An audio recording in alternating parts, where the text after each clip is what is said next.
Hi cricket updates కోసం మన ఛానల్ను సబ్స్క్రైబ్ చేసుకోండి. అలాగే వీడియోస్ చూస్తున్న వాళ్ళు లైక్ చేయండి. క్వశ్చన్కి వస్తే టీ20 క్రికెట్లో కూడా చాలామంది బ్యాట్స్మెన్లు, ఇంకా చెప్పాలంటే 80% బ్యాట్స్మెన్లు హాఫ్ సెంచరీ చేస్తే కనీసం 30 బంతులు తీసుకుంటారు. ఇంకా చెప్పాలంటే 20 బంతుల్లోనో 25 బంతుల్లోనో అయితే వాళ్ళ కెరీర్లో ఒకసారి మాత్రమే అలాంటి ఫీట్ను నమోదు చేస్తూ ఉంటారు. కానీ అభిషేక్ శర్మ ఈరోజు ఢిల్లీ క్యాపిటల్స్పై 25 బంతుల్లోనే హాఫ్ సెంచరీ కొట్టాడు. అయితే ఈ హాఫ్ సెంచరీ తన ఐపీఎల్ కెరియర్లో స్లోయెస్ట్ హాఫ్ సెంచరీ కావడం విశేషం. అంటే వినడానికే కాస్త ఇంట్రెస్టింగ్గా ఉన్న ఇది నిజం.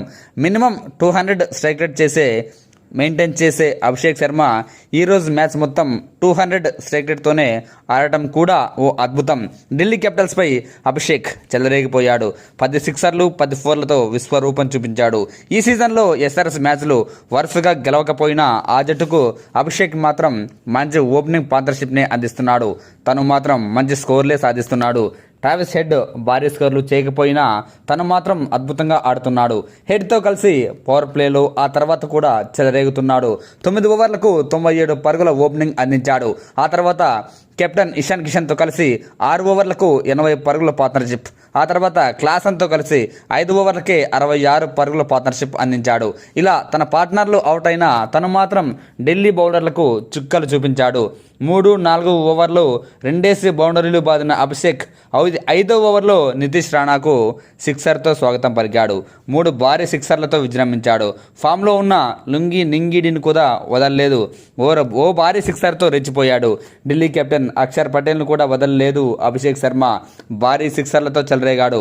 స్పిన్ బౌలర్ స్ట్రాంగ్ స్పిన్నర్ అయినటువంటి కుల్దీప్ యాదవ్ బౌలింగ్లో అయితే లాంగ్ ఆఫ్ మీదుగా కళ్ళు చెదిరే సిక్సర్, అద్భుతమైన యార్కర్ వేసే నటరాజన్కు సైతం వదలలేదు.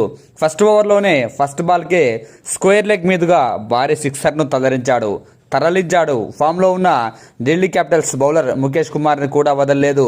ఇక 92 పరుగులతో తన క్రీజ్లో ఉన్నప్పుడు నితీష్ రాణా తన 4వ ఓవర్ వేయడానికి బౌలింగ్కు వచ్చాడు. ఫస్ట్ 2 బంతులను 2 సిక్సర్లుగా మలిచి తన సెంచరీని చేసుకున్నాడు. ఆ తర్వాత కూడా అభిషేక్ వేగం తగ్గలేదు. ఆ ఓవర్లోనే మరో 6-4తో కలిసి ఏకంగా 23 పరుగులను సాధించాడు అభిషేక్ శర్మ.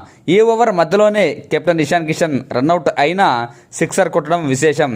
ఆ టైంలో క్లాసన్ క్రీజ్లోకి రావడంతో అభిషేక్కు కాస్త స్ట్రైక్ రావడం తగ్గింది. దానికి తోడు 19వ ఓవర్ నటరాజన్ కాస్త కంట్రోల్గా బౌలింగ్ వేయడంతో పరుగులు తగ్గినా మళ్ళీ చివరి ఓవర్లో 2 భారీ ఫోర్లతో అలరించాడు.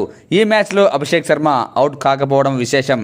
ఫైనల్గా అభిషేక్ 68 బంతుల్లో 135 పరుగులు చేసి నాట్అవుట్గా నిలిచాడు. 10 ఫోర్లు 10 సిక్సర్లతో ఈ బ్యాటింగ్పై ఆస్ట్రేలియా టిమ్ డేవిడ్ ప్రశంసల వర్షం కురిపించాడు. అభిషేక్ శర్మ ఈరోజు ఎంతో అద్భుతంగా బ్యాటింగ్ చేశాడని పొగడ్తలు కురిపించాడు.